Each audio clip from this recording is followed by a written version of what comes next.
Good evening student. आज हम 8th class का 11th chapter formation of east while Jammu and Kashmir state and the Dogra rule के बारे में पढ़ने जा रहे हैं कि कैसे जो है जम्मू एंड कश्मीर की फॉर्मेशन हुई थी एंड उसके बाद जो डोगरा रूल की मेन कैसे फॉर्मेशन हुई।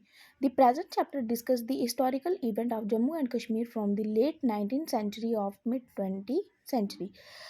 स्टूडेंट्स, हम इसमें पढ़ेंगे कि कैसे जो है आज इस चैप्टर को हम डिस्कस करते हुए ये बताएंगे कि कैसे एक हिस्टोरिकल मूवमेंट से लेकर हिस्टोरिकल इवेंट से लेकर from the 19th century to mid century तक क्या क्या हुआ है। ये चैप्टर हमें ब्रीफली डिस्क्राइब करता है कि कैसे JNK की फॉर्मेशन हुई है और फर्दर हमें ये बताता है कि कैसे geopolitical strategy location of the region the colonial government gradually started intervening in the affair of the state की कैसे जो है कॉलोनियल गवर्नमेंट वो गवर्नमेंट्स होती है जैसे कि जो अंग्रेज़ों की गवर्नमेंट थी ईस्ट इंडिया कंपनी की कैसे जो है हमारी स्टेट में इंटरफेरेंस हुई और बाद में क्या क्या चेंजिंग्स हुई क्या क्या इसमें सुधार आए और कैसे जो है डोगरा रूल कंसोलिडेशन हुआ। Students, let's start. Formation of J&K state. Gulab Singh was born in 1972 century in Dogra Rajput family of Miyan Kishore Singh.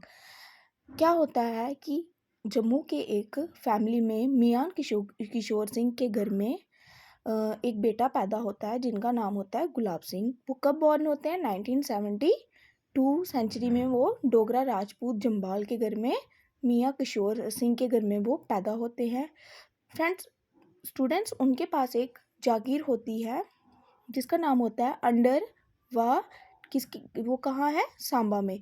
He join this Sikh court at Lahore. बाद में वो क्या करते हैं एक इस जागीर से बाद में वो एक लाहौर में एक सिखों का कोर्ट था उसको वो ज्वाइन कर देते हैं क्योंकि वो बहुत ही ज़्यादा ब्रेव थे और वो एक सोल्जर थे। सोल्जर से वो क्या बन गए? जागीरदार बन गए and finally in 1822 century he was made the Raja of Jammu and Kashmir by Maharaja Ranjit Singh. उस कोर्ट के जो सिखों के राजा थे महाराजा रणजीत सिंह, उन्होंने उनको उनकी बरीवरी को देखते हुए उनको राजा ऑफ जम्मू बनाया।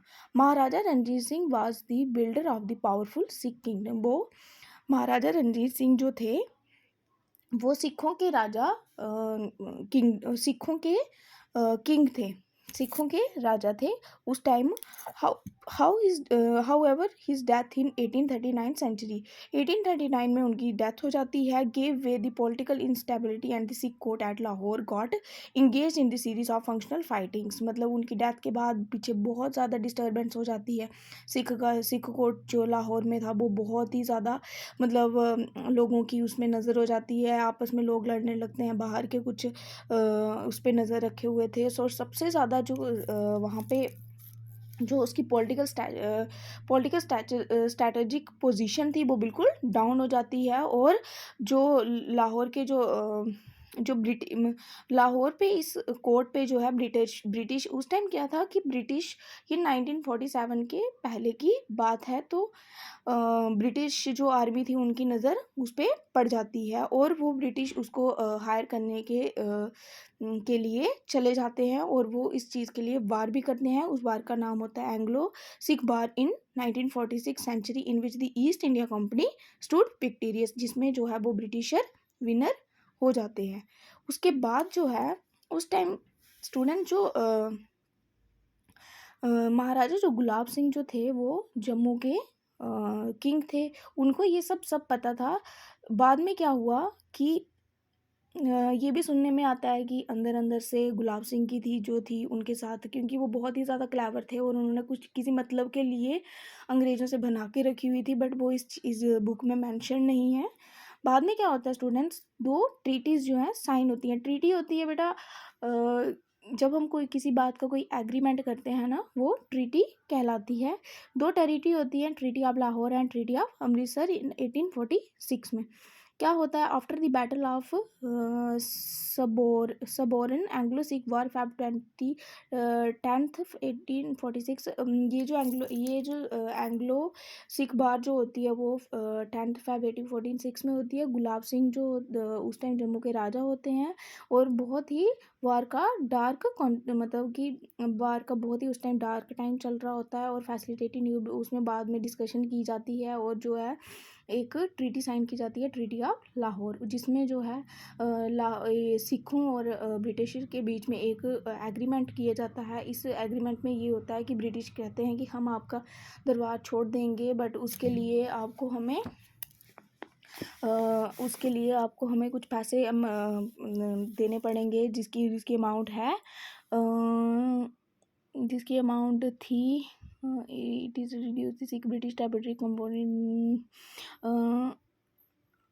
₹1.5 करोड़, मतलब कि 1.5 करोड़ के करीब कुछ आपको हमें पैसे देने पड़ेंगे और हम आपका ये दरबार छोड़ देंगे। लेकिन जो सिख जो होते हैं वो इतना अमाउंट पे करने के लिए अनएबल होते हैं और वो इसके बदले ब्रिटिशर उनसे मांगते हैं कि अगर आप हमें इतना अमाउंट नहीं दे सकते तो आप हमें जो है रिवर ब्यास और इंदस रिवर की सराउंडिंग में जो इतना सा इलाका है वो हमें चाहिए। उसमें जो है कश्मीर वैली भी इंक्लूड होती है और Hazara in which the federal route by Ranjit Singh, जहाँ पे ये जो जगह है यहाँ पे महाराजा रणजीत सिंह के द्वारा जो है राज किया होता है।